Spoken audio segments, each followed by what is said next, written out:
guys, welcome to SheKnowsArsenal. My name is Jessica. I'm your host. You can follow me on Twitter at JustinoTweets and at SheKnowsArsenal. Welcome. Get in the chat box and let me know how you guys are feeling.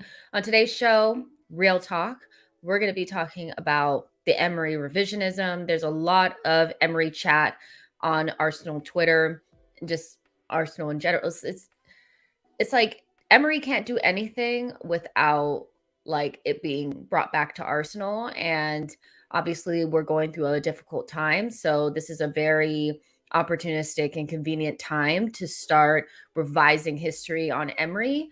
So we're going to talk about that from a grown-up perspective. We're not going to dissolve into too much negativity, but I think it is important to remain balanced and not remove context in order to validate your narrative on Arsenal as it is right now. Like, you can't just remove all context and act like, oh, well, if Emery was here, we would be in the same position. We saw what life under Emery was, and it wasn't great, so we'll talk about that. We're also going to talk about the SofaScore statistics that came out the other day, talking about Arsenal and the big chances created. Not only are we like dead last in big chances created across Europe, but the big chances that we have created, we've missed damn near all of them. So we'll talk about that. And Tomiyasu is still not in full training. They said after the Southampton game, he'd be back in full training. But do we expect to see Tomiyasu back? Is that an injury or somebody coming back that we expect to make a big difference throughout the rest of the season? Because the longer that this goes on, the more I'm thinking like, oh, he may not actually come back in time for it to really matter. Because in my opinion, he needs to be back like now in order for it to matter really for our season. And there's also links to Ruben Neves as well as Morata. So we'll talk about those. We'll talk about it just in general, and then whether or not we think it's going to happen. And then Gabriel to Barcelona rumors that surfaced this morning. So like the video and subscribe to the channel, and we're going to go ahead and get started. And don't forget to get in the chat box and let me know what you guys think about these topics. Let me just let people know that we're live really quick. I forgot to do that.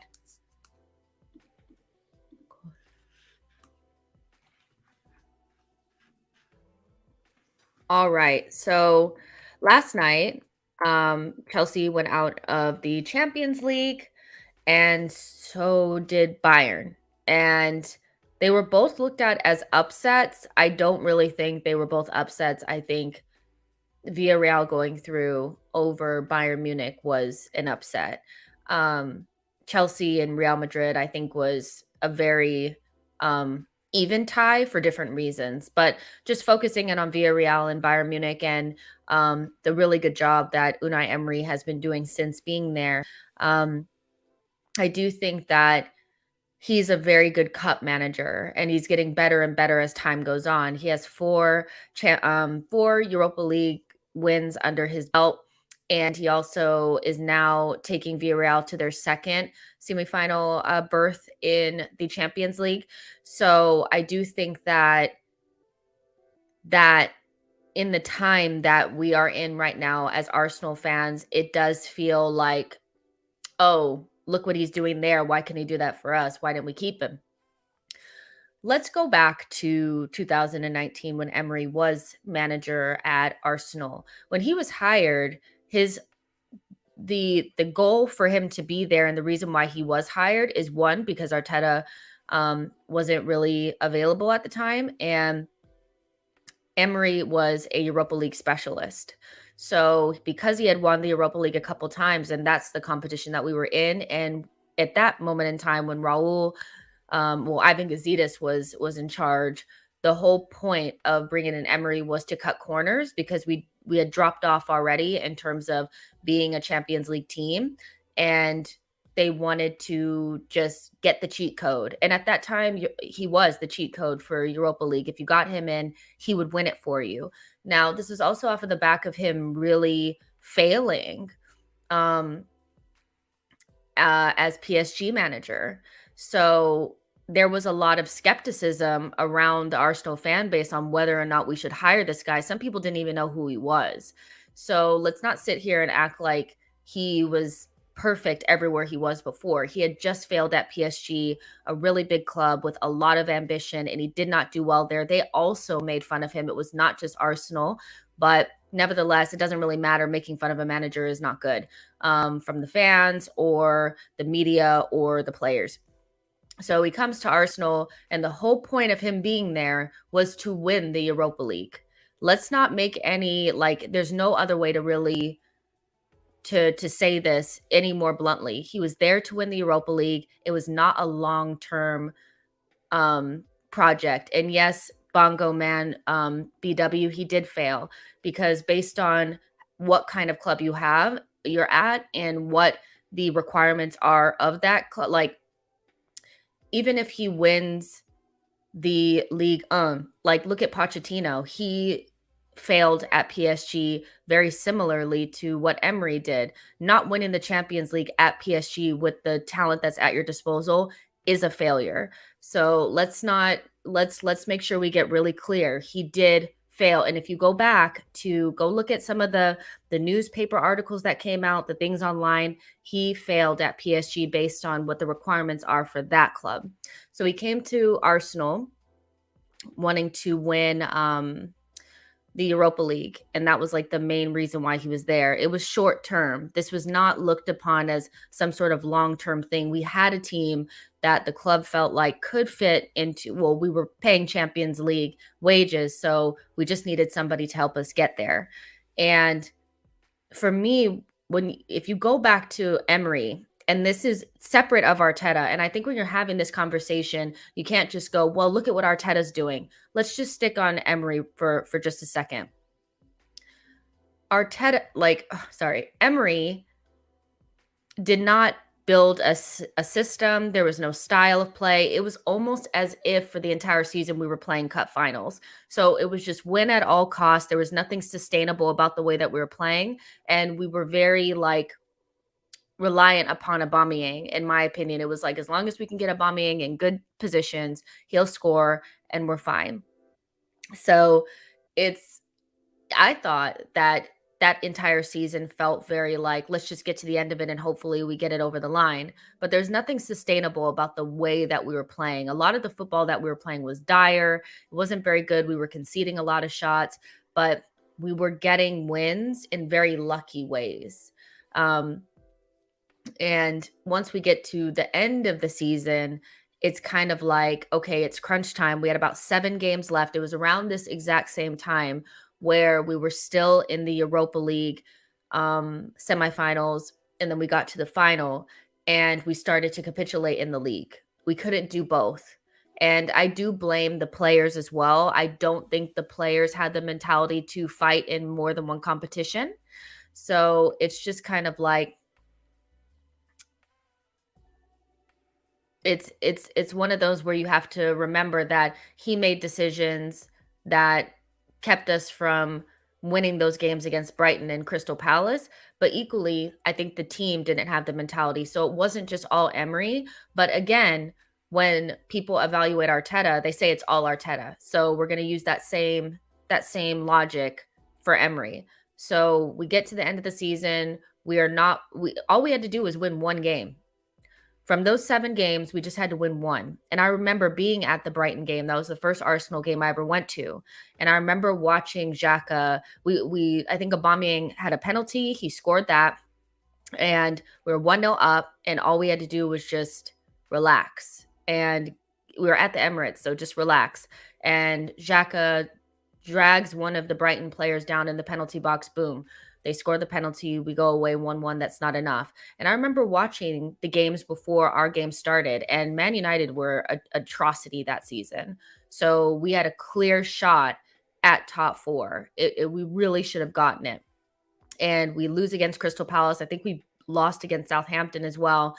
And it was just, we couldn't compete in both. And Emery was making decisions that cost us, similar to what Arteta is doing now.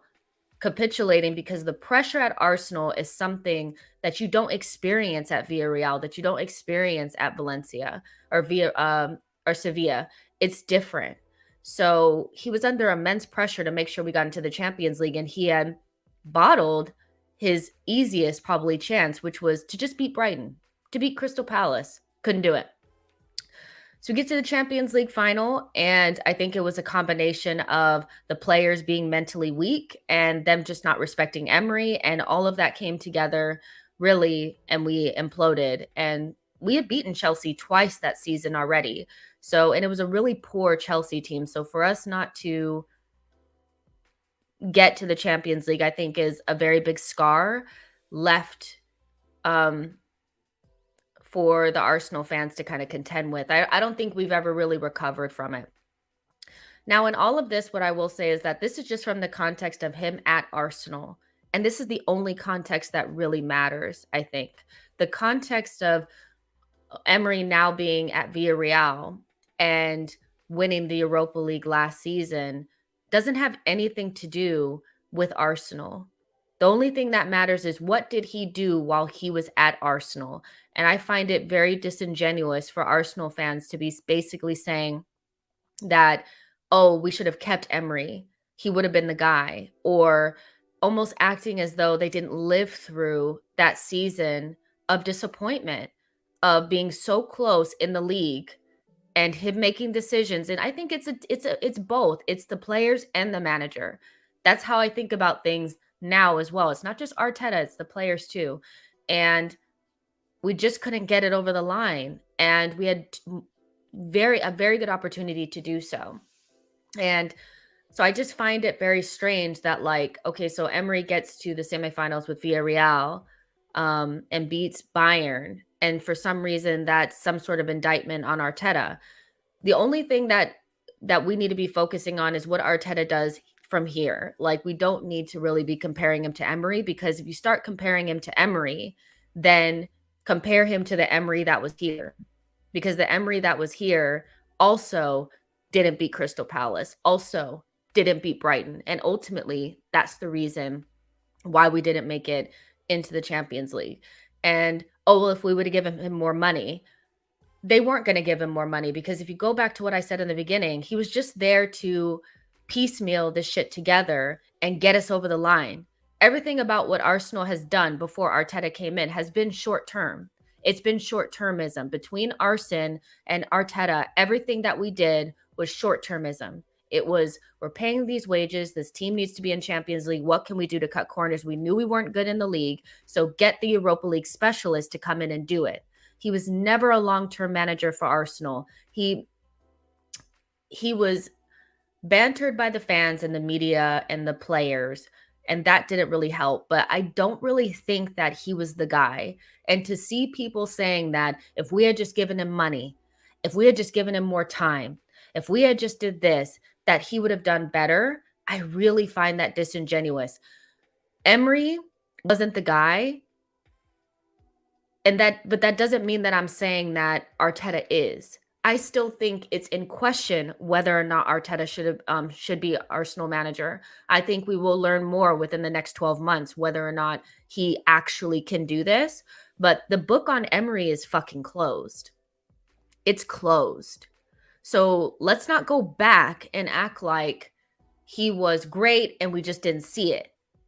He is very good in the arena that he's in right now. He is a cup manager that does extremely well in those scenarios at middle of the table La Liga teams. He is a good coach, but he was not good for Arsenal, and he was never going to survive being the guy after Wenger, because people don't think about that either. The context cannot be removed to just win your argument. It can't. Whoever came in after Arsene was always going to fail, unless it was like Klopp or Pep. There's just no way. And so I blame the club for the coaching decisions that they've made. I thought Emery was a poor appointment. I still believe that now, even though I can be honest and say, you know what? Good coach, doing good at what he's doing. Everything is not so black and white. It's not just, oh, he's doing well there, so he probably could have done well here. Arsenal is not Villarreal. It's just not the same thing. So I think you have to think about it in that perspective, and also remember that Emery was brought in on a short-term basis to cut corners with the team that they felt like they were paying enough to be in the Champions League, and it did not work. And once it failed, they decided to bring in somebody different, and that's where the Arteta project comes in. Arteta's project is completely different. The parameters of that is different. The benchmarks are different. So I also don't like us comparing timelines. Oh, Emery only got a season and a half. Why does Arteta get 2.5 seasons? Because Emery was meant to win the Europa League on the first time around. Once he didn't do that, he was basically, his time was up, especially with the team that we had at the time, which, you guys, let's be honest, that team was full of assholes, and they turned on the dude, So I just feel like, let's compartmentalize it. And it's okay to say that Emery is a good coach that was treated poorly at Arsenal by the fans, by the media, by the players, but he wasn't the right fit for Arsenal. And so let's not go back in time and act like he was, just because we're mad at Arteta. And I'm not saying that the Arteta criticism is not valid. It is. But using the context around Emery as he is now in 2022 is disingenuous and convenient and very stupid. So that's just my take on it. That's it. That's it, And so that doesn't mean that we can't have, we have to have an honest conversation about Arteta, but we can't bring Emery into it. It's not valid. We sacked Emery for less is completely removing context about what the project looked like between those two managers and the reality of what it was like under Emery. So that doesn't mean that being Arteta out is bad, but I just can't believe what I'm seeing, that, oh, if we would have given him more money, if we would have done this. He was never surviving. Not with that group of players either. That group of players was just so bad. Ray says, Emery inherited a bunch of asshole players that Arteta had to break up.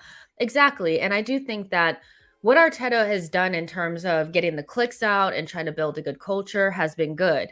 And it needed to happen, especially after what happened with Emery.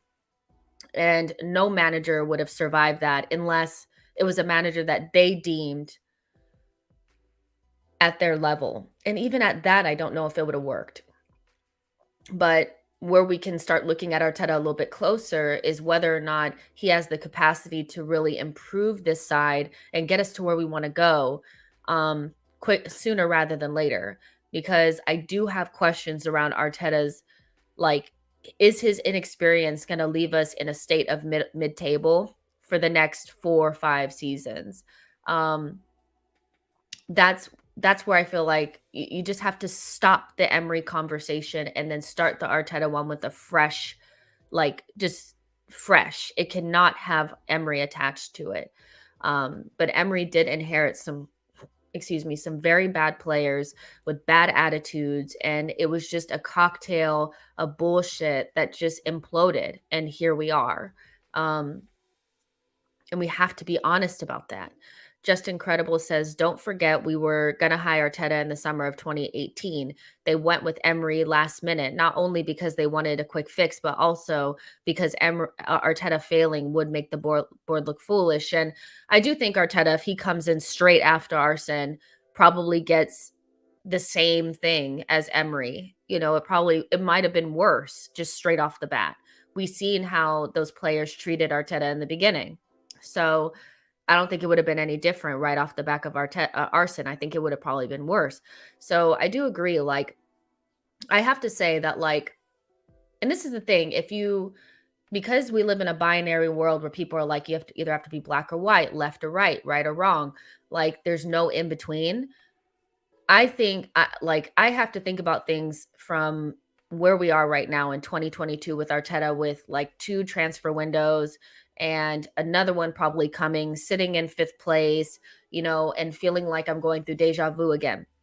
But if I go back to when he was hired, I was disappointed. I do feel like we should have went in a different direction. I don't feel like we made the right choice. I think we should have brought in somebody more experienced. But at that time, it was like, okay, we just need somebody that's different than Emery, more long term. And then things have still changed since then. I think falling out of Europa League made Project Youth really come to light. I don't think Project Youth was actually what was on the cards. I do think that they thought we would be a lot better than what we were under Arteta in his first season, his first full season. And things have really changed since then. And they've longed out the timeline now because they feel like Arteta needs more time. I do feel like with the backing that Arteta has gotten, if we had hired somebody different that was more experienced, more of a proven winner, not just in the Europa League, but in terms of like league and all that kind of stuff, we probably would be further along.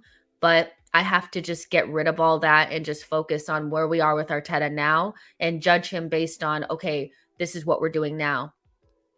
And I think that that's fair enough. Like, but I'm not going to go Arteta out every 5 minutes as well. Like, I'm it's just so I can't do that. That's long. Um, let's see. Ray says Arteta has some very good points. I like his team building and professionalism and coaching, but he makes a lot of tactical and man management mistakes. I agree that that's where his shortcomings really are, is the tactical and the man management mistakes. He just there's just this thing that he does where it's like you're either the guys that I trust or I don't, and the guys that he doesn't trust get no daylight. And a lot of that has to do with the Europa League not being in it or not being in any Europe at all. There was no Once he got his 11, he was like, "Okay, I'm good. I'm just going to keep going with it."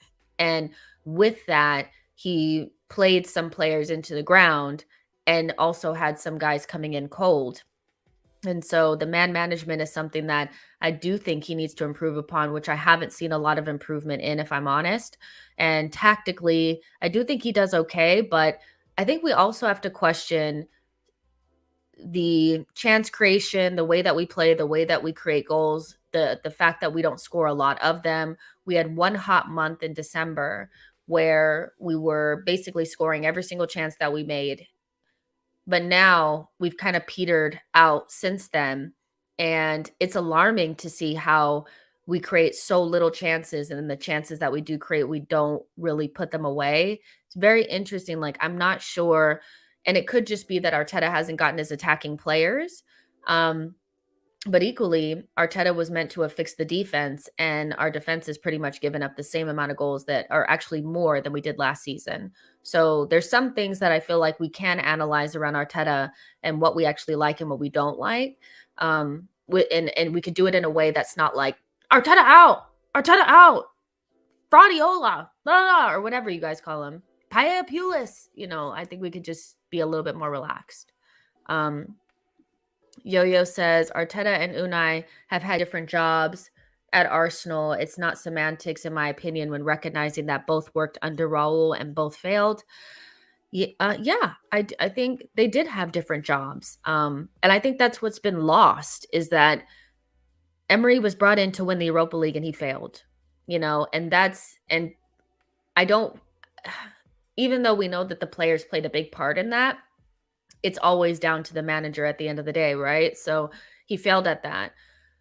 Arteta, we don't know now what they were actually planning. I do think when Arteta first came in, they thought we'd do a lot better than what he has done.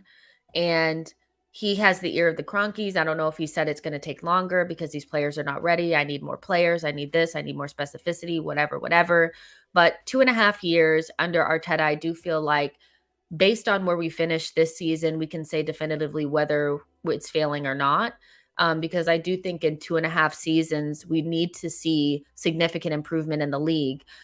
We've seen us go down in terms of our cup performances, which is alarming. I just don't understand why we can't perform in cups as well under Arteta beyond the FA Cup win. He's been pretty poor in cups, if I'm honest. let me just say we haven't come up like when we went out of cups, we're not always playing teams that are better than us. We're playing teams that are significantly worse than us or a little bit lower than us, and we just go out. So that's a big black mark. But if he finishes 5th and he's not like that far down, I think you can call that improvement, but I'm still side-eyeing the shit out of it because it's like, well, if we're out of all the cups, why can't we make top 4? I do think at the end of the season there could be a hard line between, people that were unsure when the season started. They, depending on where we finish, will solidify on one side or the other. I'm definitely one of those people. Definitely, because I said if he doesn't make top 6 at the very least, like he should go. Led says, just thoughts on how the last 2 teams have been kicking the shit out of us. On how the last 2 games teams have been kicking the shit out of us. Yeah, I think it's well, one, I think our players are looked at in a way where they don't get protection. Like we saw what a big deal they made out of Saka saying, "Can you make sure that I get some protection?" It was made a big deal out of, even though I see tons of players chatting up refs. I see Kane do it. I see Raheem Sterling do it. I see Henderson do it. I see tons of players chatting up refs. But when Saka did it, he was whining. And I do think that there is a perception around Arsenal that leads to referees giving us yellow cards for diving when you don't see anybody else getting those cards. You see somebody like Martin Odegaard go shoulder to shoulder with somebody, and the guy goes over, and then all of a sudden it's a yellow card. I do think that there's a preconceived notion about who Arsenal is, and if somebody falls over when we touch them, it's a foul. When we go over, we're diving. And when we tackle somebody, it's excessive force. Like, it's just things like that. But I think our players are a little bit on the weak side. We lack a lot of physicality, and teams that can't football with us, they can't play football against us or with us, they will use physicality to get over on us. And because our technical ability is not that of Man City's, it ends up evening out the playing field. And so, yeah, if I'm an opposition, like basically Graham Potter saw that Crystal Palace just beat the shit out of us and pressed us to death and put bodies on us. And so instead of playing his more technical team, he played Mwepu, Caicedo, and Basuma. He played 3 midfielders that were leggy, sprinty, physical, athletic, and we played our weakest possible midfield. And Arteta said that he tried to guess what Graham Potter would do. And I think he guessed that he was going to play his more technical midfield, which it would have given us a little bit more ability to maneuver in midfield. But Graham Potter got him and just played the more physical dudes. And everybody from here on out is going to beat us up. We have to get over it. It's an easy way to stop us. We'd have no answer for it. But yeah, I think going back to the Arteta thing and just closing that out before we talk about the big chances. I've always said from the beginning of the season that from what I expect, I wanted to see better attacking football. I wanted to see a style of play, and I wanted us to at least finish in the top 6. I am very disappointed that we went out of the FA Cup as quickly as we did. That really kind of hurt me badly and made me think, I know that we had players missing, but I don't think that's really an excuse to lose to Nottingham Forest. I thought that was really bad, but you can kind of let that go. Top 6 or bust, top 6 or bust. And I think when I look back on kind of the last couple of months and us playing well, what I think is our highs have been higher. So we have highs and lows throughout a season. And I think our highs are when we were playing well, we were playing better than when we were playing well last season. So last season, the best games that we played 3 times as good in those types of games this season. But I do think our lows are quite similar. where it's like we will find out at the end of the season if the transfers that we made and the coaching has lifted the floor of this team. Because if all it took was Thomas Partey and Tierney to go out for us to finish in the exact same spot, our floor has not been lifted. And basically, all we really felt was when we were good, we were better than what we were last season. But we know, I think riding the lows is what really gets you through the season. When you have bad periods, how can you make sure that one game doesn't become three or one game doesn't become two? How do you make sure that your bad form is turned around like that? Right. And how do you make sure that instead of losing, you draw? A lot of I think the reason why Arsenal is so close to Man City or Man United and Tottenham is because we don't draw. We just lose. If we don't play well, we just lose. We don't have the ability to, okay, we're not good offensively, but just don't lose the game. And so we'll find out at the end of the season if we lifted our floor, because if we did, we should finish fifth. If we don't finish in the top four, we should finish no lower than five. But if you finish sixth, seventh, eighth place, then I'm thinking we haven't really improved enough for us to say definitively that we're really going in the right direction. Like, we really should be feeling it a little bit more than we are. That's just me, you know? Yo-Yo says, Unai took down Arteta and Nagelsmann with inferior sides. Is the hype real? Unai took down Arteta and Nagelsmann with inferior sides. Is the hype real? I think he's really good at this. Like, he's really good at playing big teams and setting up in a way where he can get favorable results. He's really good at that, but there's a lot of people that are speaking on how good he is because he took down Arteta and Nagelsmann, but he's sitting seventh in La Liga. I don't think that's really coming into play here. A lot of people aren't talking about the fact that he is literally a cup manager and Villarreal are sitting seventh. So it's kind of like we need somebody that can make us better in the league and give us some sort of sustainable system and structure to get us to churn out results on a consistent basis so that we keep a certain level in the league. Obviously, we want cup form as well, but I'm more concerned about league form than cup form. Unai Emery is doing really good at what he does best.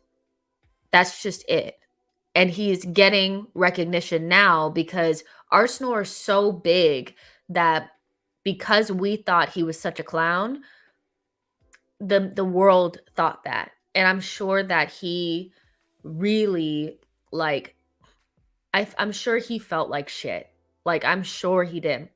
And now he's getting his flowers and people are sitting around saying, well, Arsenal made a mistake. We didn't make a mistake. He wasn't right for us, but he was never a bad coach. He just wasn't the right fit. We'll see. I mean, if he wins the Champions League, then I think you're like, oh, well, the hype is really there. But the hype is literally he's a cup manager. If he was at the top of La Liga and in the semifinals of, Champions League with the team that he has now, I would kind of understand it more. But we knew he was a cup manager. So what the hell? Let's see. What are you guys saying? Okay, so talking about those big chances, I do think that, let me find the tweet. I mean, it was very wow. How bad are we? Let's see. Let me find it. Let me look on Twitter really quick. But this was kind of shocking to me. And I want to know what you guys think about this. So this came out from SofaScore. So this came out yesterday. Arsenal have scored just 3 out of the 17 big chances they created in the Premier League in 2022. There's 17.6% chance creation. A big chance conversion rate is the lowest among all 98 teams in the top 5 European leagues this summer. Taking into account some of the reaction, here's a bit of information. Essentially, people were saying that who knows where they got these scores from and big chances are ambiguous. So they went in and tried to stick the knife in further. That's all SofaScore really did. But Arsenal's 17 big chances in the EPL in 2022 make them 69th among 98 sides in the top 5 leagues. In comparison, Tottenham created 46 chances, which puts them in second, behind only Bayern. I would venture to, if I could ask them, I would say, and maybe I will tweet them and ask them, but how many big chances did we create in the beginning of the season? And in particular, in December, because we played a lot of favorable fixtures and we were in really good form. And I think Tottenham are in a very similar situation now where they're playing favorable fixtures and they're in form. So, of course, they're creating more chances. But I would love to see like comparison of like these 3 months, like January, February, March are probably the months that they're using. I want to see like October, November, December, and see what that looks like, because obviously right now we're not playing well, but I don't think that that is, I mean, if you're just talking about 2022, we're talking about the last 3 months, but that doesn't take into account the 2 months that we played really well. Players who missed 14 big chances for Arsenal. So we created 17, but we only converted 3. So that means that 14 were missed. And they're saying Emil Smith-Rowe had 3, he scored none. Martinelli had 3, he scored none. Odegaard had 3, he scored none. Lacazette has 2, he scored 1. Eddie had 1, he scored 0. Thomas Partey had 1, he scored 0, and Pepe had 1 and he scored 1. So we can't score. Like, we can't score. It's crazy. It's crazy. It's crazy. I mean, where do you guys think that this is coming from? You know, do you think that it's from like Lacazette and his form, because his form has really taken a nosedive since Wolves? Do you think it has something to do with that? Have we been found out? You know, what is it? Do we need to switch it up? Because that's alarming that, like, even though I know that this is basically like SofaScore took this now, but there was a time where you could probably look at it and it was switched. But just because we're in this moment, it is important to figure out why our form is so bad. And I have a feeling it has something to do with Lacazette. But I mean, it said specifically who had the big chances. I mean, it wasn't just Lacazette. I can understand more, you guys, if 7 big chances went to Lacazette and he didn't score any. But Emil Smith-Rowe had 3 big chances. Martinelli had 3 big chances. Odegaard had 3 big chances. Like, it's not just Lacazette. And is it so much that he's not scoring goals, or is it that his link up play has kind of died off? What do you guys think it is? I don't think it's that. I don't think it's because we're not creating a lot of chances. So saying we don't have a striker, that seems very like ABC 1, 2, 3. It's deeper than just not having a prolific striker. Because we had a really good striker in Aubameyang and he wasn't scoring goals. So we're talking about, we have a lack of chance creation, and then the players that aren't putting them away, it's not Lacazette, it's the other players. So like, let's think a little bit deeper than just we don't have a striker. You know, is it the fact that like Lacazette's been found out and we need to do something different? Like, let's think a little bit deeper than just we don't have a striker. Let's see.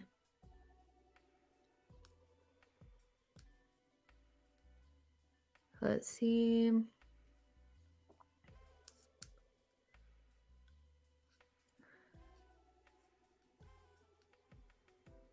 We have no striker. So you guys just, okay.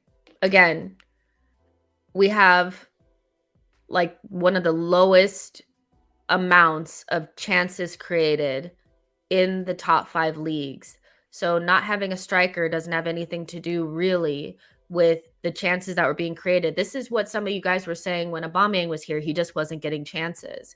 And then the chances that we're getting, the 17 that we have, we only finished 3, and all of those didn't go to Lacazette. So I don't think it's just we don't have a striker. Let's see. Morris Brown. Okay, so we're starting to think a little bit more here. The style of play we have now with Laka doesn't help our chances of scoring. So yeah, we're thinking a little bit different now. It's not just we don't have a striker. Yo-Yo says goal scoring has been an issue since day one, in my opinion. Is that the way that we try to create chances?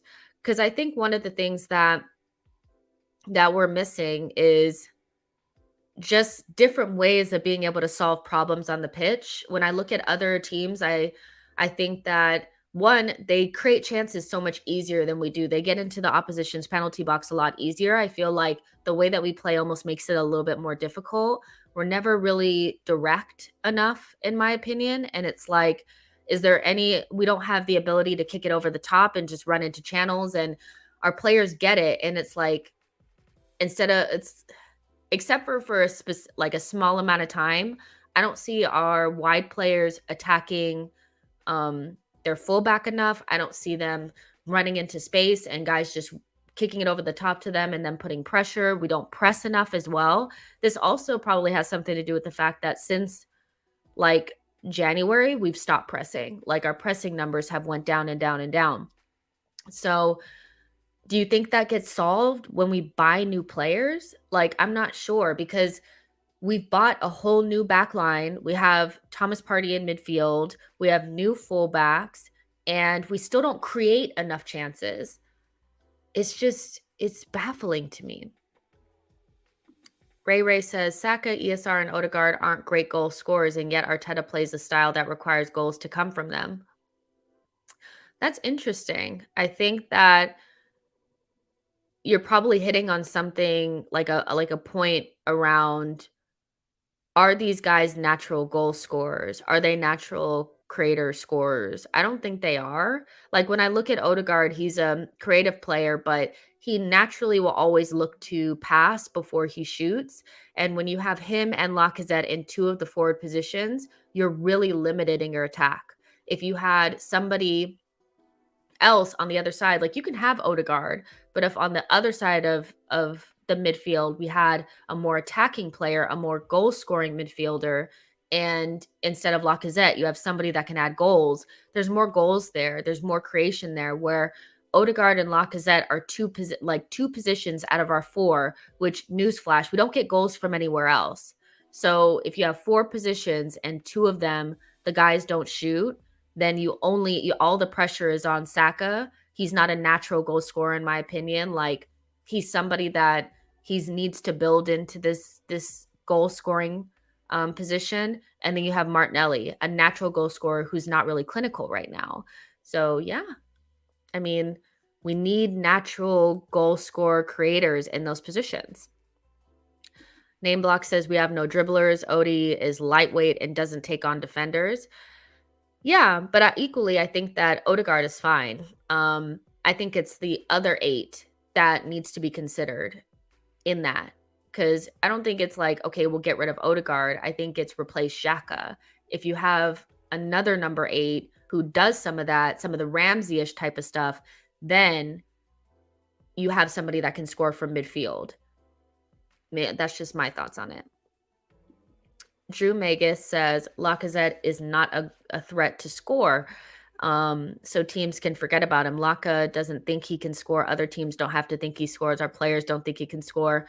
Yeah, I mean, that's definitely part of it.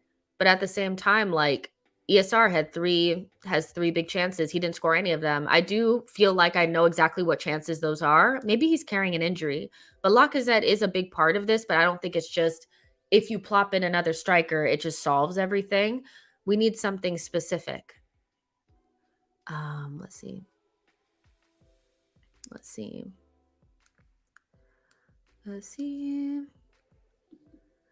Bassa Family Channel. I think we should try playing through Pepe with attacking football.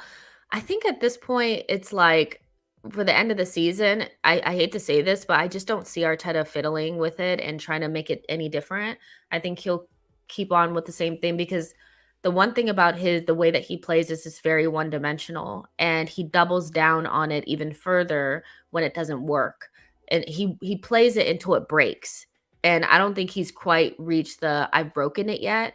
So everything that we do revolves around Lacazette being this deep false nine guy that links play and sorts out pressure and all that kind of stuff. And he just hasn't been doing it. But does Arteta have the ability to put something different through the middle that will require us to build play differently? The way we build play is literally through the center backs, finding Thomas Party dictating play from there, trying to find Odegaard into the wide players, specifically Saka driving, and then finding somebody on a cutback. That is literally how we play. If we play up the left-hand side, we try to get it to ESR/Tierney for a cutback. Everything we do is kind of like built around trying to create cutbacks, and we don't have anything else. Can he coach something else? Has he ever tried to do something else? Like, I think he's going to double down on it. Next season, though, we need new attackers. And I think what sucks about it now, you guys, is that with Tierney looking like somebody that we need to not replace, but bring in somebody else that's closer to him so that we can keep the same level when he's out. And also, really, we need at least two midfielders. I hope that doesn't stop us from being able to get two attackers. We need at least two. Because some people feel like we need two strikers. I feel like we need a striker and another attacker that's a natural goal scorer that can play wide. But you might even need to replace Pepe. So we have a lot of work to do, and I'm afraid we're not going to get it all done. Blaze says Arteta tried to play the same style like City. We can't score goals, but there's a difference between Arsenal and City, and they have world-class players, midfielders who can score goals without strikers. Yeah. Like I just seen like when they were playing against Liverpool and Laporte got the ball and he's on the left-hand side of defense and his range of passing is just so much better than Gabriel's. Like when you can create from literally any part of the pitch, you become almost unbeatable. They can't just stop you. And it takes a very good game plan to stop City. Sometimes you can, most of the time you can't. But I've seen Laporte just get the ball and try to pass the ball in between the fullback and the center back of Liverpool in behind to Raheem Sterling. And it got there. And I'm just like, can Gabriel hit that pass? I don't think he can. Andy Robertson dribbling up the left-hand side. He, on his left foot, found a pass, bent around the center backs right into Jota's path. It didn't go in, obviously, because I think Laporte stopped the pass. But I'm like, does Tierney have that pass in his locker? We know Cancelo's crazy. And when you really think about it, it's like the types of players you would need to play the system are world class. Like, are we ever going to get that? Rancid Pumpkin says our biggest problem is we only have a plan A. Yeah, we don't have like another way of playing, another way of creating chances, another way of doing anything. It's all once we find what we can do, we just play it until it doesn't work anymore. And this needed to work for 8 more games and it just hasn't, and it's crazy. Yo-Yo says, I felt this for a while that this team isn't ambidextrous and needed a fullback different to Tomi and better than Tierney. I mean, I think I think both Tomiyasu and Tierney are really limited. And I think a lot of our players are quite limited. They're good, but they're limited. They don't have the ability to play with both feet. Tomiyasu can, but he's also more of a center back. There's no way for him to bomb forward or overlap, and he doesn't really add much in the final third. He's more of like a center back there. And then when you look at Tierney, if he's not bombing on passing wise, he doesn't have the ability to find anybody. So I do get what you're saying. Like we need players that can play with both feet, and we need players with more depth to what they can do. We have a lot of one-trick ponies on our team.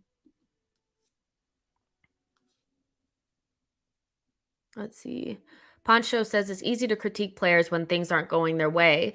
These things happen, and sometimes it's not as simple as just pointing out on certain players to find solutions. No, I hear that, and we're down on the team. We're down on Arteta. We're down on everything that we're doing. I just think when you look at those chance creation numbers and you look at it compared to other top teams in the world, we aren't creating enough chances. And that to me is the system, where Arteta might say it's the players, but if he's created a system, in my opinion, that requires world-class talent for you to get the most out of it, like he'll just ask for better players. And when he gets better players, it'll get better. But in the meantime, we're gonna suffer, and I would prefer a system that makes the players look better than they actually are, you know, play to the player's strengths. He doesn't play to the player's strengths. He builds a system and wants players that are perfect and specified for that system to come in. And I think that's what we've seen over the last couple of years. It's, if you don't fit the system, I'll play you in that position, but it may not be to your strengths.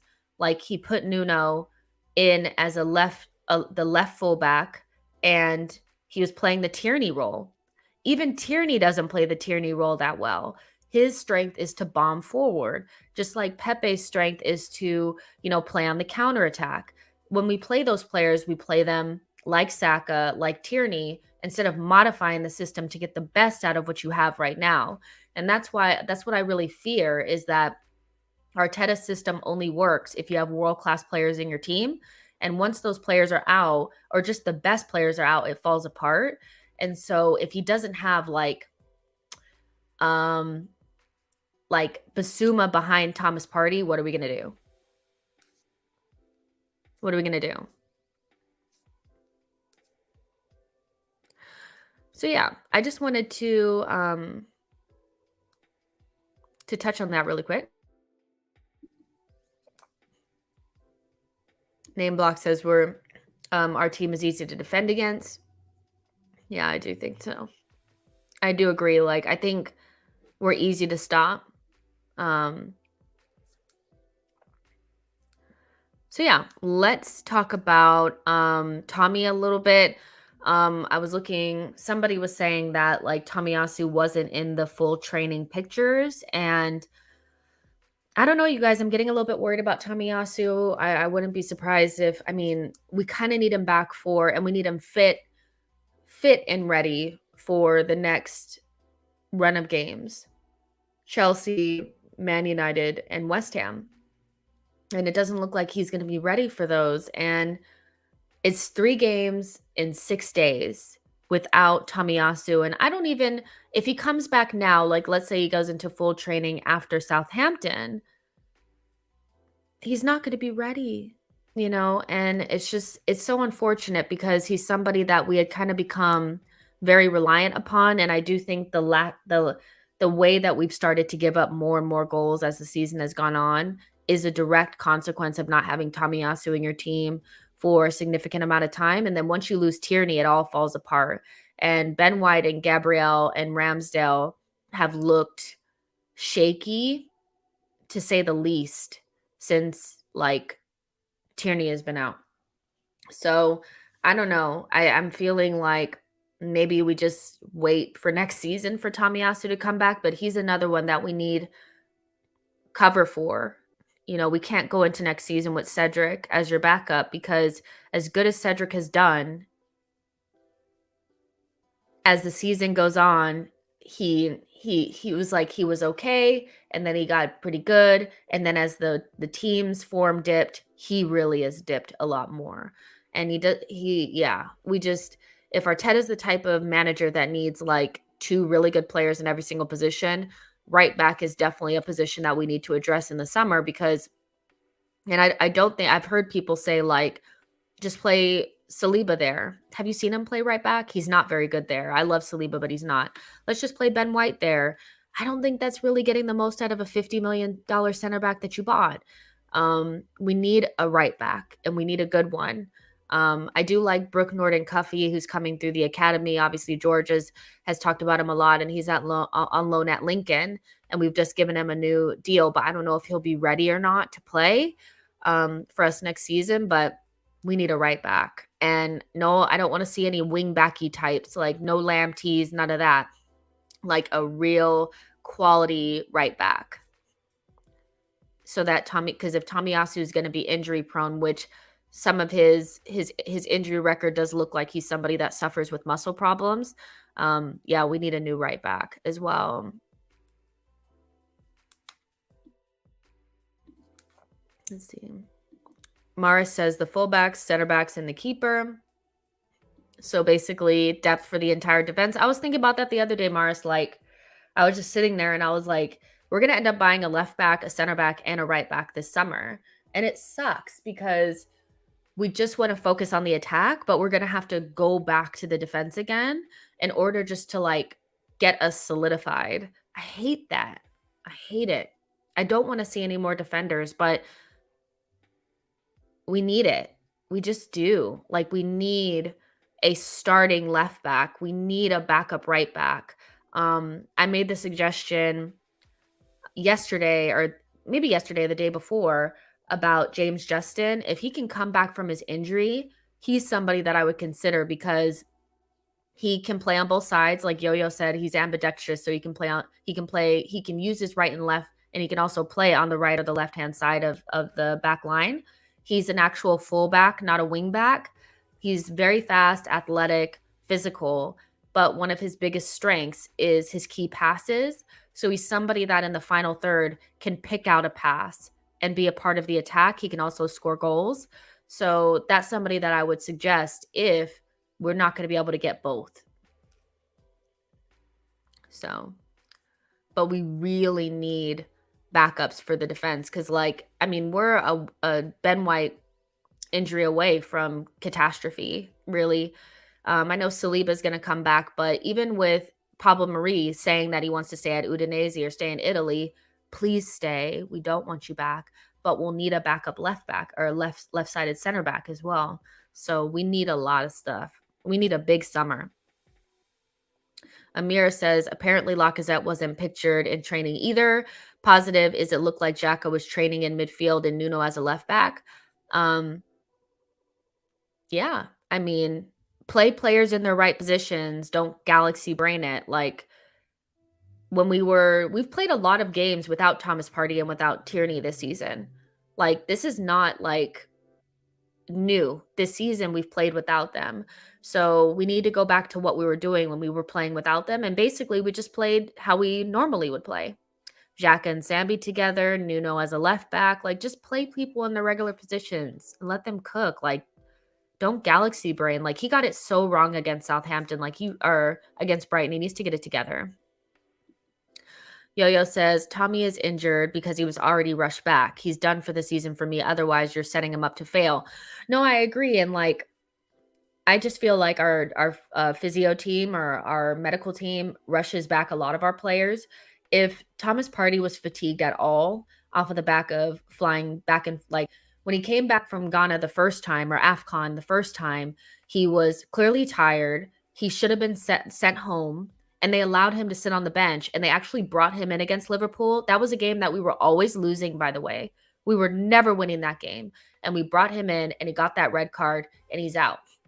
When Thomas Partey is fatigued, you sit him and you rest him because otherwise he's going to get an injury or going to do something stupid that's going to keep him out for multiple games. We've seen this before, but he was tired, he was fatigued. Flying back from like international duty is no joke, you know, for some of these players. Thomas Partey was flying. I think he did come back from Africa. That's a long journey. Like, let him sit. Tomiyasu coming back during the Liverpool game, I think is something that goes under the radar, but it was a huge mistake by the club. Like, and I think they have this thing where, of course, a player, when you ask him, like, can he play? He's going to say yes. But why are we asking him? Like, don't even ask him. Just sit them down for the betterment of the season. I'd rather have them for the rest of the season than break them in one game, if that makes sense. So Tomiyasu being rushed back is one of the biggest mistakes of the season, and has to be looked at. But I don't think Tomiyasu is really going to be coming back this season. So, yeah. Let's see. Yeah, I see you guys in here talking about Darwin Nunez. Of course, like, anybody that we could like anybody would be better than Lacazette right now. And I do think Nunez is going to go to a top team. He's going to play Champions League next season. He's going to get a big move and he's going to be a splash. But does he fit the requirements of what we need in our system? I'm not sure. He's somebody that plays in a league where there's a lot of space, where there's a lot of space in behind. Um, he does really well on the counterattack in these Champions League games because guess what? Benfica is usually the underdog. And we don't really play on the counter. Teams usually sit in on us. We don't really get the benefit of being able to kick it in behind and letting a player run. He rarely plays central. His hold-up play is not amazing. And he doesn't want to be kicked.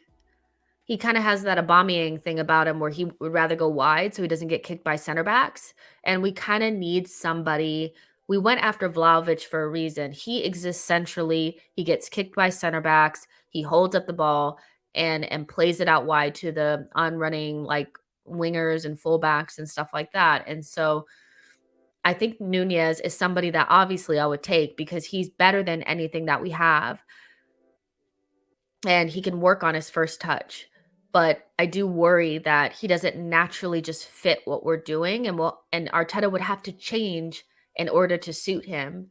And so that's a little bit of of why I've cooled on him, but I would still take him, of course, because we don't have anything else.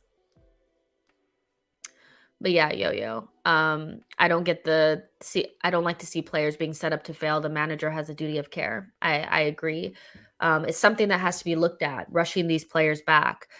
Tierney has been carrying an injury for weeks before he even went to international duty. So why not play Nuno when the rest of our team is there?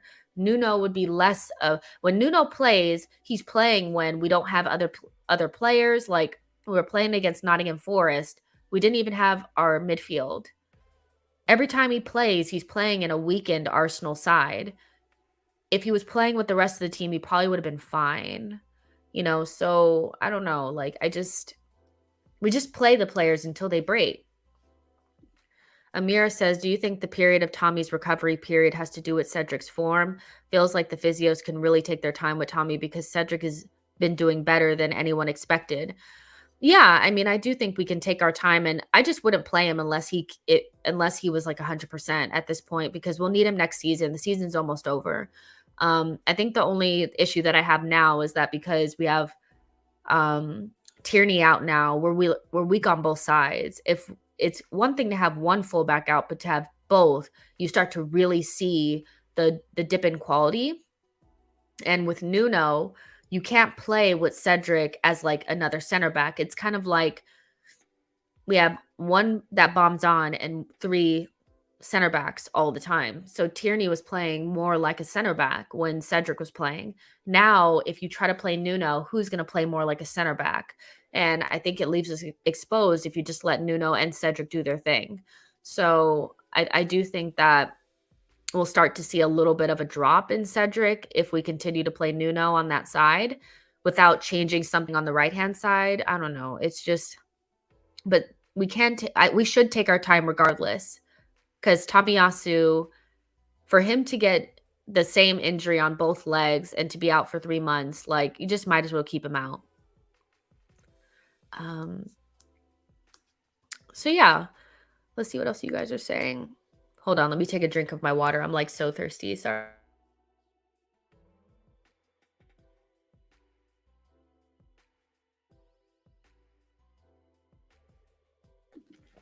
All right. So let's move to some transfer rumors before we get out of here. I know the game is going to start in like 30 minutes or so. We'll start off with the Ruben Neves rumors. We've been linked with him for so long now that it's like, oh, really? Like, that's what we're doing. It's hard to get excited about transfer rumors right now because, like, just a couple of weeks ago during the international break, it was, like, fun to talk about because it's like, oh, we could be in top 4. We're looking good. Now it's like, okay, where are we going to be at? But just as, like, just in general, regardless of where we finish, Ruben Neves is somebody that I just don't love. He's just not my favorite player in midfield. I think when I watch him play, I think he looks good against the lower level opposition, but even when he played against us, he was poor. Like, he really was. He wasn't very good against us. His best quality is supposed to be his passing. I don't really think that his passing is, like, stellar. I don't really know what he's really good at. Um, and I'm just wondering, could he play in that left 8? That's how we're playing now. So could he play in that left 8? Are we gonna go back to a double pivot? He kind of plays in a double pivot all the time, like with Wolves. So I don't really get it. There's some master plan that they know that I don't. What I do like about Ruben Neves is that he's a little bit older. So he's 25. He's been playing in the league for enough time where we know he's Premier League proven, so he can just step straight in and make a difference. He can play with or without Thomas Partey. So if Thomas Partey were injured, he can play without him. He's not too offensive to the point where if we lost Thomas Partey, there was no way to be defensive at all. And I like that he's like kind of a leader. He's a leader on Wolves, but he was a leader, I think, at Sporting before when he was there. And he plays internationally for Portugal, so he has something to play for. You have to see how he comes back from this knee injury. It's a bad one. It's going to keep him out for a while, I think. So you have to kind of see what he's going to come back like. But he's somebody that for 50 to 60 million, for me, that feels like a lot because he's just not my favorite player, and I would prefer us to get more than one midfielder. If that's the only midfielder we get, it just doesn't solve our issues, especially if Xhaka goes. It just doesn't. Like, it's still we need, like, 2 midfielders. We really, really do. So, if 50 to 60 million means that we can't get another midfielder, I don't love it, but at the end of the day, I wouldn't die if he came to Arsenal. Let me just say that. What do you guys think about Ruben Neves? Do you think it could happen? Do you like him? What do you think?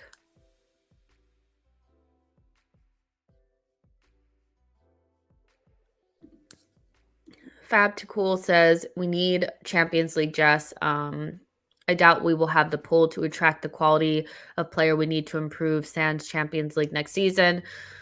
Well, the good thing about being in the Premier League is that everybody wants to play in the Premier League. When you look at the quality of players ticking down the table, it's like Brentford have Ericsson on their team. Aston Villa have Coutinho on their team. Like, there are quality players in the Premier League that don't exist within the top 6.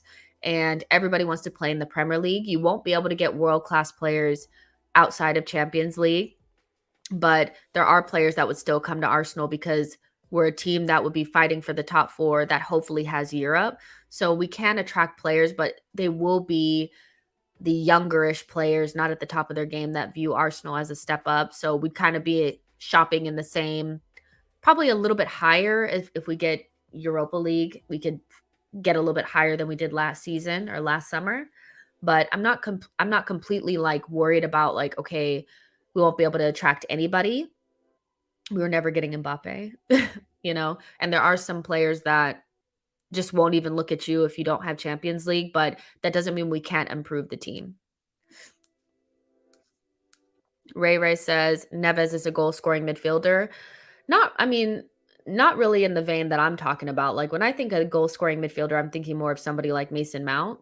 Like, that's, somebody more Ramsey-ish that can move about the pitch and beat a man and play like an 8/10. Like, that's what I consider a goal scoring midfielder. Ruben Neves shoots the ball every time that he gets it, and sometimes it goes in from long range. Like, he's not really like a goal scoring midfielder, in my opinion. He's good on free kicks. He's good from outside the box. But when I think of goal scoring midfielders, I'm thinking of somebody like Mason Mount that can play as an 8/10, gets into the box, moves around the pitch, scores 8-10 goals a season. That's a goal scoring midfielder to me. But Ruben Neves does add goals to your team. Just Incredible says Neves' game against us put me off of him. Yeah, he could not, like, Xhaka and Thomas Partey bossed him and Matinho. Like, it's just that simple. And when I look at him, I'm like, is he really that much better than Xhaka, or is he just not Xhaka? Um, does he offer us something different?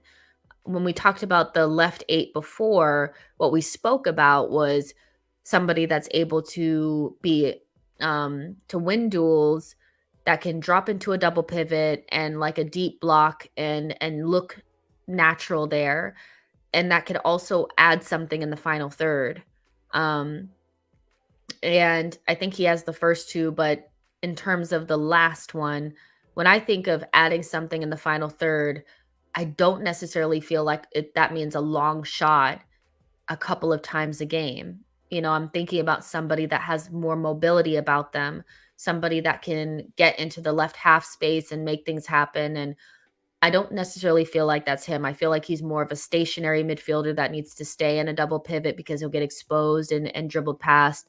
So I'm not quite sure I understand the Neves links, because I thought we would be looking at somebody more like, I don't know, Awar or Tielemans, you know, players that can beat a man and get into the left half space and really affect the final third.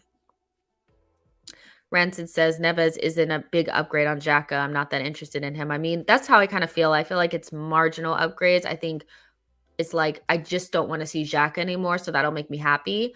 But is he like a really big upgrade? I don't know.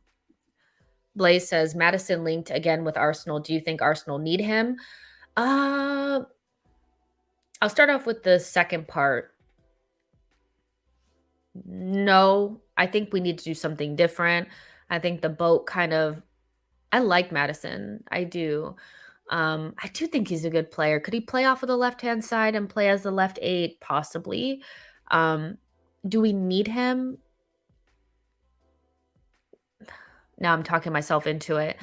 I wouldn't be mad at it if he was going to play that left eight. What I will say is that he's injury prone and he spends a lot of time on the sidelines, and that's not a good thing, especially for whatever Leicester is going to want for him. But when I see players that are linked to us and they have it's like Tottenham and Arsenal are looking at this player, I think it's more their agent is trying to get people to click on it and get attention. So I'm not sure how truthful those are or how viable I see that as being, but he's just too injury prone for me. But I do like the player. Let's see. Name block says not enough, but Xhaka upgrade. Bruno or unknown user says Bruno Neves is just a better Xhaka. Okay. Dupe T says just thoughts on Ibrahim Sangare from PSV. Watched him versus Leicester, and he would be my perfect party alternative. My additions to midfield would be Tielemans for 25 and Sangare for 35. That's kind of the spread that I'm looking at. Like, we have to have somebody that can play with or without Thomas Partey, but they can just step straight in. Like, if we needed them to play in that single pivot to allow us to continue to play the way that we want to play, they can do it. Sangare is somebody that could probably do that. And then you can get him for less than what you would have to pay for like somebody like Basuma. And Basuma is also somebody that would require us to start him all the time. So, but I would still look at Basuma. But Sangare is somebody that I would look at. And then the other player, I would want them to really add something in the final third, like actually add goals and assists and get into the final third, get into the opposition's penalty box, not another deep lying playmaker type. We don't need that anymore. Thomas Partey does all of the playmaking through midfield. We don't need that deep. We don't. We need somebody that can get into the box and stand on the corners and the edge of the area and make things happen. And somebody that feels at home in the attacking third. And I'm not sure that Neves gives you that. Tielemans gives you that. Awar gives you that. And then if you add somebody like a Sangare to that, that's probably the midfield spread that you need in order to keep yourself from being exposed when Thomas Partey inevitably gets injured. So let's talk about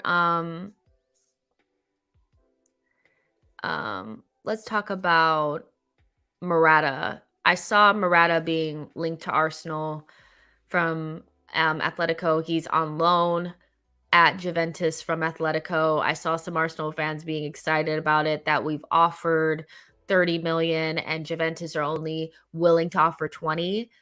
That is just Juventus or just Atletico trying to get Juventus to come up on their offer. I have no like I would not be surprised if we were interested in him, but last time I checked, he hated London when he was here with Chelsea. I don't see him coming back. I think he'd want to stay at Juventus. He looks very comfortable there, and I think they're just using us to get Juventus to go ahead and add that extra 10 million on to secure his services for the next couple of seasons. However,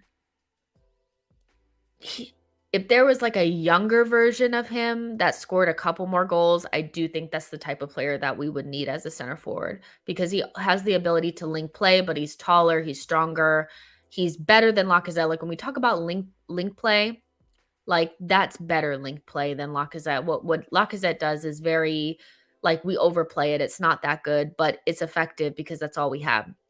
But Morata has some of the same issues that our players have now, which is they just can't put the ball in the back of the net.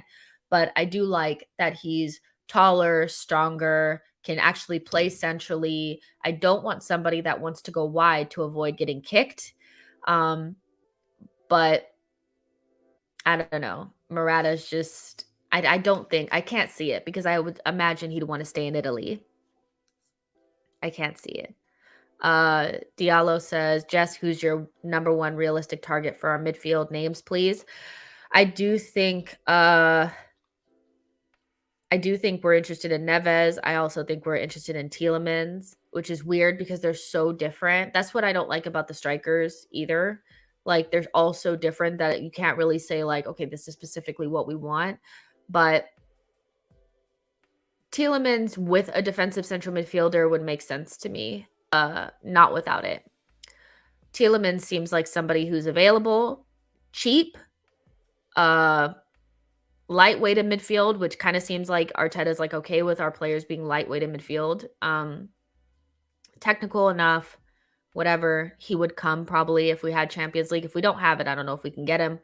I do think Awar is interesting, but not a number one choice. Now, when Adam Vogue did his midfielder breakdown, two players that came up very high on the list, that one is kind of unfortunate. The other one I didn't think about is Renato Sanchez. He came up very high on the list, which is interesting because I didn't think he was somebody that really fit.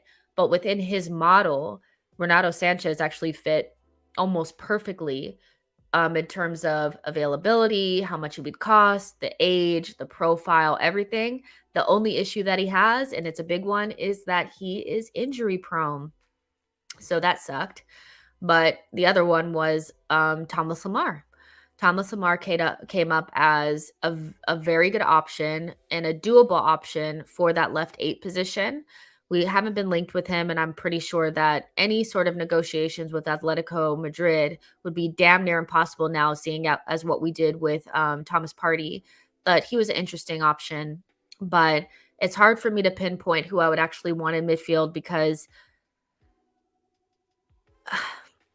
I don't want somebody lightweight, but all the people that we're linked with are pretty lightweight, except for Neves, but he's like a heavy-legged type dude that's really slow and gets dribbled past, so I don't know. But I guess if I had to choose somebody, I think I like the Sangare person. Like I think I like that. For that left 8, I just can't pinpoint it. Like I just can't. It's too hard. The reason why I'm not talking about the Xhaka interview is because I haven't watched it yet. I haven't had a chance to. So once I get a chance to actually look at it, I'll probably talk about it tomorrow during my my match preview. So just give me a second. I want to make sure that I actually read it and digest it before I talk about it. I will get to it. But yeah. And last but not least, Gabriel to Barcelona. I think that this is one where, I mean, we know that we're going to try to give him a new contract, so I wouldn't be surprised if this was just his agent talking. and trying to get us to like give him more money and stuff like that. It comes at a kind of like a bad time because I don't think Gabriel's been necessarily very good over the last couple of weeks, but nevertheless, we have to keep him. I would like us to build upon our squad. Like if we don't think Gabriel is number one, keep Gabriel and buy somebody else to deepen that squad depth a little bit more. But I do think that he'll stay and it's just all bullshit. We'll give him a new contract and he'll stay. But we do need another left-sided center back. And I would like it to be somebody that can actually fight for Gabriel's position. Because if you have Saliba and Gabriel and Ben White and somebody else, that feels like a team that's trying to fight for Champions League and not somebody who's just like out here winging it, with Rob Holding. So I don't want to spend too much time on the Gabrielle thing. I mean, do any of you guys feel like you would sell Gabrielle? Would you consider it? The rumor was like, oh, we would swap him for Memphis Depay or Ricky Puig, and I was just thinking like, oh, like, what are you talking about? Like, those don't solve our issues. Ricky Puig and Depay don't really solve our issues. So why would we swap them for Gabrielle and then still have to go buy another center back? That just seems like somebody's smoking crack. But yeah, I don't really like that. I wouldn't sell Gabrielle right now. Especially not for 33 million. Let's keep it real. Like that's not even enough. Like that's nowhere near enough to sell him. Unknown user says, I don't think a CB should be on the list right now. We need midfielders urgently. Yeah, it's like nobody wants to talk about more center backs. Like we've done that to death. Like if we don't get another center back, that's fine as long as Saliba comes back in. But we don't need to be selling them. Yo-Yo says Gabriel has some years left on his contract. Paper talk. Exactly. I don't think there's much to it. Another player I do think that I would like us to look at is Boubacar Kamara from Marseille as a free transfer in the midfield. That is somebody that I would like us to look at for the DM position. But I don't know if we could get him because the free transfers are going to be so hard to get because they're so good. And there's going to be a lot of good teams looking to bolster their squads with those free signings. But I think we should be looking at Boubacar Kamara to back up Thomas Partey and eventually replace him if Sambi takes a little bit longer than we think. Poncho says Arteta is the type of coach to bring back Saliba, Guendouzi, while people are guessing who Arsenal will sign. Oh, well, Guendouzi is gone for sure. He his thing is like an obligation to buy after something is triggered, so he's gone. But Saliba will definitely probably come back for preseason. We'll see what happens with him. All right. So you guys, I'm going to go ahead and get out of here. I just wanted to chit chat mostly about the Emery revisionism. Again, I will watch the Xhaka interview and then give my thoughts on it tomorrow during my match preview when I've actually digested it and really went over it. I'm going to watch the games and then I have some other stuff to do. I really hope you guys have a good rest of your day. And thank you for joining me for this like random show. I know they're just kind of like random, but like that's just how I do things. Like the video, subscribe to the channel. Make sure you guys follow me on Twitter at @JustinoTweets and at SheKnowsArsenal. Yeah. Love you guys, and I'll see you guys in the next one. Bye, y'all.